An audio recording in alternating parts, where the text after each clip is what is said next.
Préservons l'environnement pour le bien-être de tous, tel est le credo du département méthodiste de l'environnement. Dans le cadre de ses missions, il a organisé une série d'activités à la faveur de la Semaine de l'environnement de l'Église méthodiste unie Côte d'Ivoire, qui s'est achevée le lundi 5 juin 2023 avec une journée de planting d'arbres à Abiaté 2, dans le district de Songon.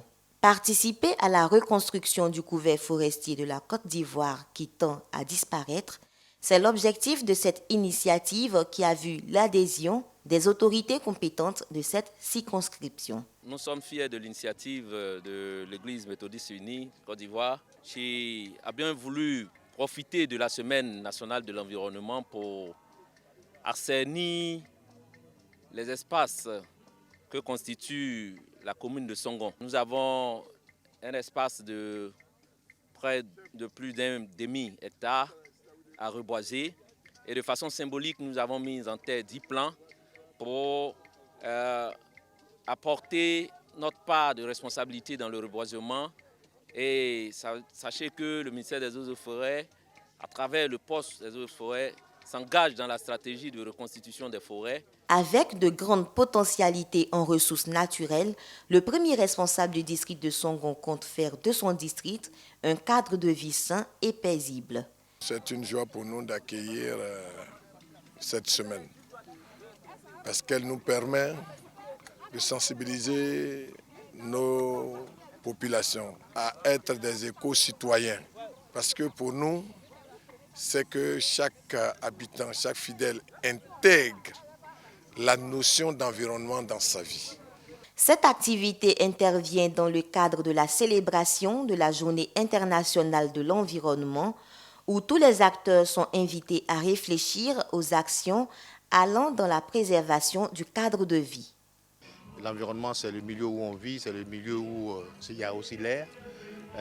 Ça peut être aussi le bâti, ça peut être aussi l'artificiel. Mais aujourd'hui, nous voulons célébrer l'environnement naturel.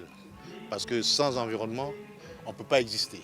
Si nous détruisons l'environnement, l'environnement va nous détruire. Donc faisons en sorte que nous soyons dans un environnement sain. Pour pouvoir mieux vivre, il faut que nous soyons des acteurs.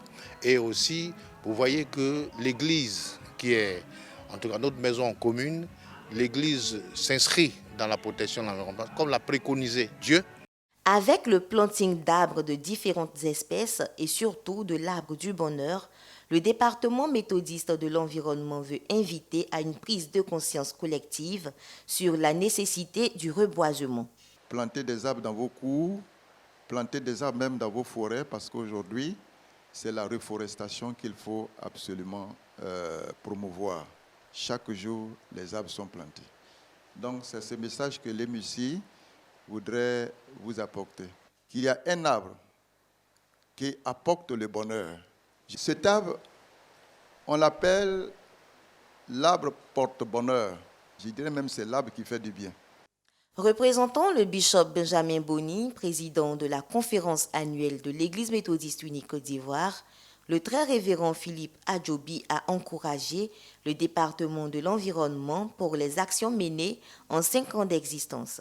Il a également invité les fidèles à s'impliquer davantage dans la préservation de l'environnement qui est l'héritage de Dieu. Le souci de l'environnement pour le monde est une réalité parce que Dieu nous a créés des êtres vivants placés dans un environnement qui élève et glorifie son nom. Malheureusement, l'homme même est un être polluant. Nous avons tellement pollué l'environnement que nous menaçons nous-mêmes nos propres vies. Et sur le plan international, la question est toujours inscrite à l'ordre du jour pendant les grands moments. Cette journée revêt tout à fait son importance parce que cela nous permet de nous arrêter pour nous poser la question si mon environnement n'est pas menaçant pour moi-même et pour ma famille, pour moi-même, pour mon village, pour ma ville. Et tous les efforts à entreprendre pour assainir le milieu sont tout à fait les bienvenus.